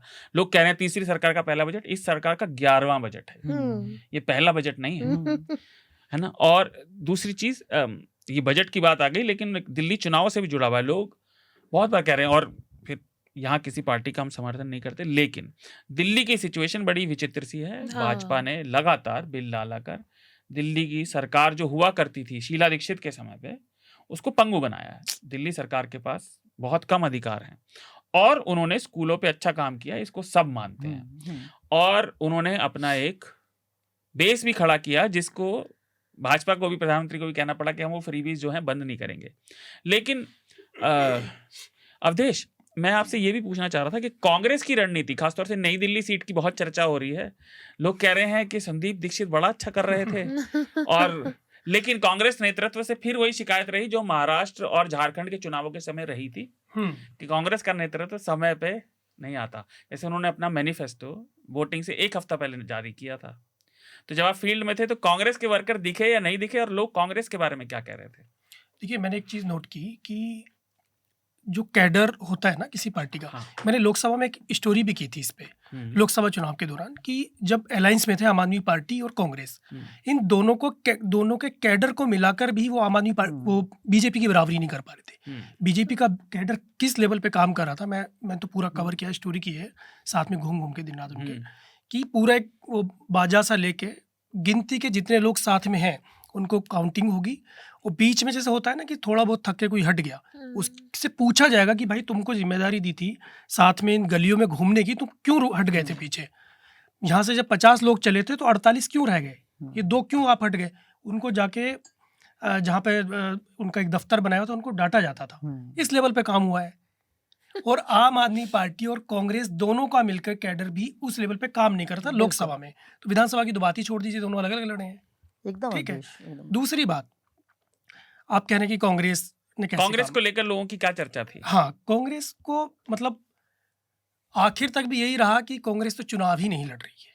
ठीक है, मतलब मैं बहुत सारे मुस्लिम से एरिया में गया, मतलब उनका मन था कि भाई हाँ इस बार वोट करेंगे कांग्रेस को, इस बार वोट करेंगे कांग्रेस को। मतलब दलित बस्तियों में भी ये था कि राहुल गांधी अच्छा कर रहा है, भी उसको वोट देना है। अच्छा। हाँ लेकिन मतलब अगर भिदुड़ी कुछ बोलता है तो कोई रिएक्शन ही नहीं है, वो भुना ले रही है आम आदमी पार्टी, प्रेस कॉन्फ्रेंस कर दे रही है, वो रो जा रहे हैं, बोला तुमको गया, कोई रिएक्शन ही नहीं है, कोई ट्वीट नहीं है, कोई प्रेस कॉन्फ्रेंस नहीं है, आप ग्राउंड पे जाके भी उसकी चर्चा नहीं कर रहे हैं, जबकि बहुत बड़ी बात थी। आपको मतलब दिल्ली में इलेक्शन है भाई, दिल्ली में ही तुमको हल्ला मचा देना चाहिए, 5 मिनट की दूरी पे आपसे मीडिया है, आपको कैच करने के लिए, आप पर रिपोर्ट करने के लिए, उसके बावजूद भी तो कांग्रेस नदारत दिखी। मतलब नदारत के साथ साथ एक ये भी था कि राहुल गांधी या प्रियंका गांधी या इनके जो बड़े नेता हैं वो क्यों नहीं है ग्राउंड पे, ये बार बार सवाल उठता रहा। तो इसके पीछे ये भी बताया गया कि भैया गठबंधन का जो धर्म है जो इंडिया अलायंस बना था, राहुल गांधी का बहुत प्रेशर है, ममता बनर्जी का बहुत प्रेशर है, शरद पवार का बहुत प्रेशर है कि क्योंकि तुम जो है लड़ाई में हो नहीं, आम आदमी पार्टी इनको हरा रही है तो हमको मजबूरी में इनका समर्थन करना पड़ा है, तो कांग्रेस जब फाइट में ही नहीं है तो तुमको क्यों समर्थन करें। तो मैं बोलिए, बात पूरी कीजिए। फिर मैं वही कह रहा था कि मतलब जैसे अखिलेश ने शुरुआत में कह दिया कि मैं अरविंद केजरीवाल के साथ मंच शेयर। अखिलेश यादव की बात हो रही है। हाँ, अखिलेश यादव तो अखिलेश यादव ने जैसे कहा कि मैं अरविंद केजरीवाल के साथ मंच शेयर करूंगा, तो वहीं से चीजें एकदम से बिल्कुल पलटनी शुरू हो गई। यही किया है ना, टीएमसी ने भी बोल दिया, शिवसेना ने यही किया, उद्धव। तो मैं यही बताना चाह रहा था, पिछले हफ्ते आप लोग नहीं थे, तो पिछले हफ्ते चर्चा में इसी पर बात हुई थी कि ये इंडिया अलायंस तो खत्म है, क्योंकि इसके 2 घट आपस में सामने चुनाव लड़ रहे हैं और जो भी विपक्ष के कांग्रेस के अलावा नेता हैं बड़े, वो अरविंद केजरीवाल के मंच पर दिखाई दे रहे हैं। पर मैंने अवधेश से सवाल इसलिए पूछा था कि दिल्ली की विडंबना है, और आप देखिए लंबे समय से देख रहे हैं विष्णु इसको हम सबके मुकाबले, दिल्ली में आज भी पूछा जाता है तो सबसे ज्यादा याद की जाने वाली और पसंदीदा मुख्यमंत्री का नाम शीला दीक्षित है बिल्कुल। लेकिन भाजपा ग्राउंड पर सबसे बड़ी है, जबकि भाजपा 1998 से यहाँ सत्ता में नहीं आई। ये एक बड़ी विचित्र सी सिचुएशन है यहाँ की पॉलिटिक्स में।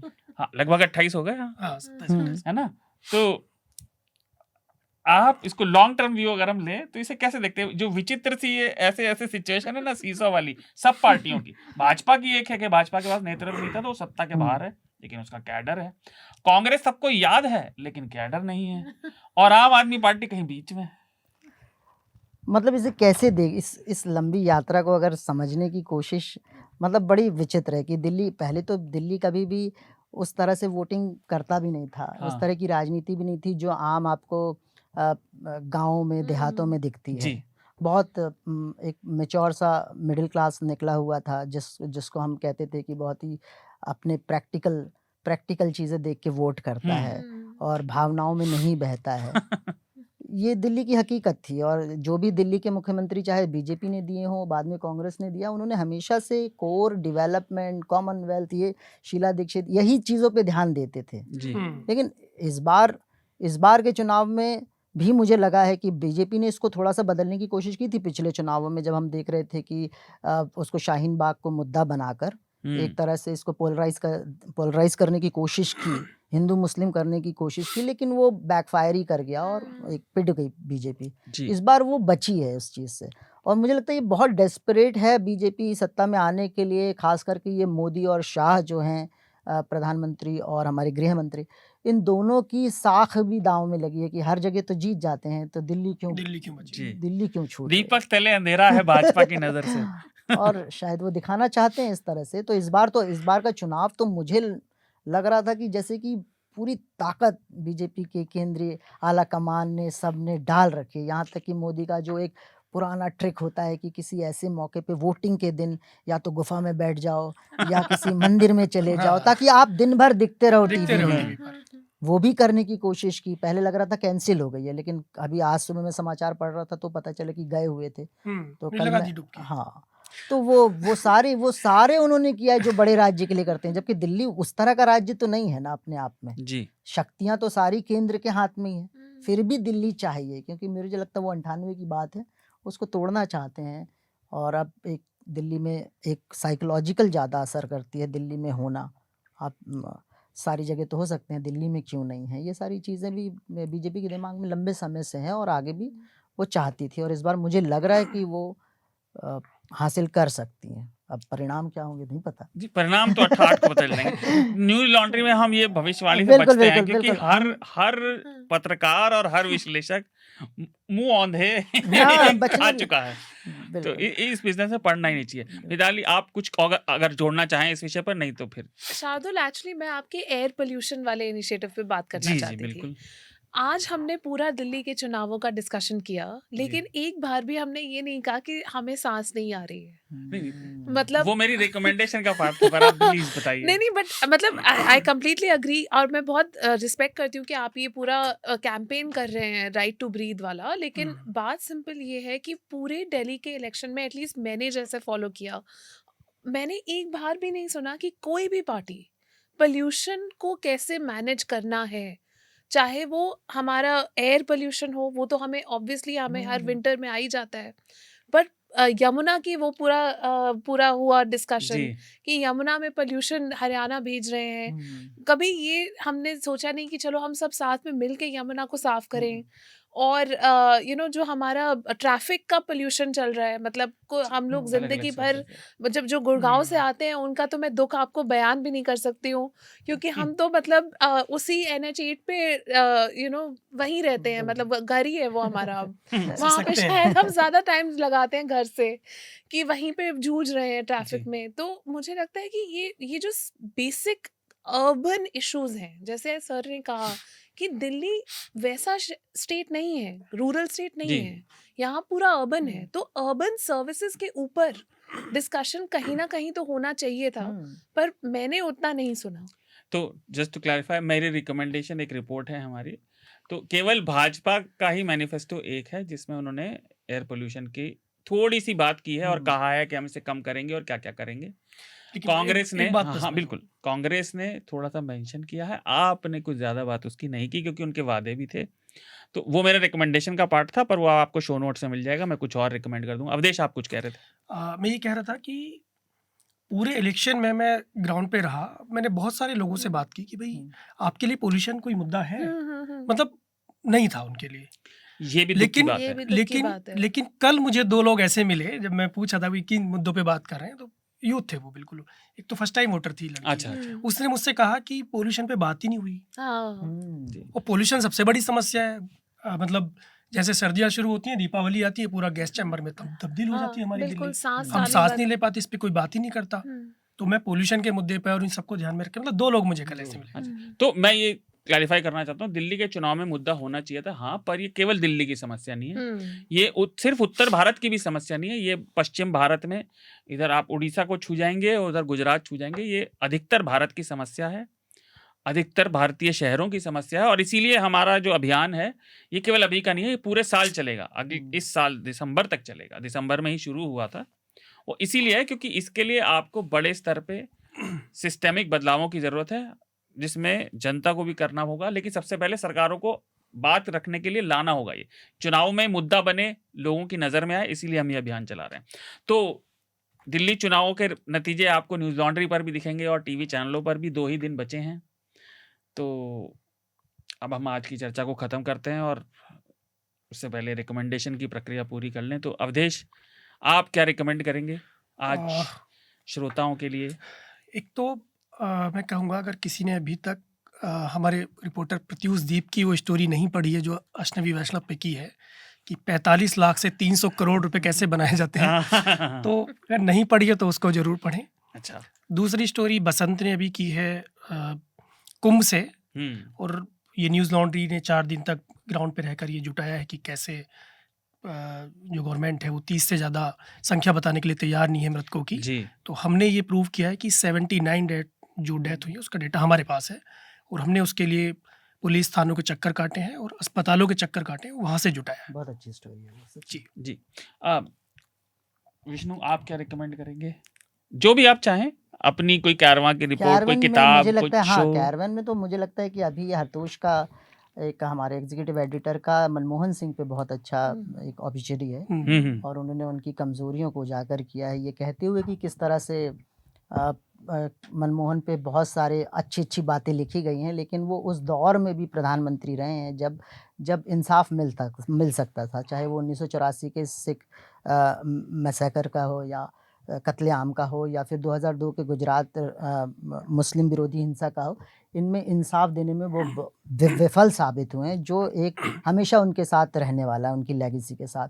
तो मुझे लगता है इस तरह से किसी ने लिखा नहीं था। मनमोहन को हमेशा एक इस तरह से देखने की एक प्रथा भी है हमारे हिंदुस्तान में जी। कि जाने के बाद अच्छी बातें करिए। लेकिन उन्होंने उसके साथ अच्छी बातों के साथ भी ये 2 बहुत इंपॉर्टेंट इशू उठाए हैं, इसलिए मुझे लगता है कि उसे पढ़ना चाहिए। हिंदी इंग्लिश दोनों में ही उपलब्ध है। तो जी। ये मेरा रिकमेंडेशन रहेगा। जी। मिताली, आप क्या रिकमेंड करना चाहेंगी? और आप एक से ज्यादा चीजें भी रिकमेंड कर सकते हैं।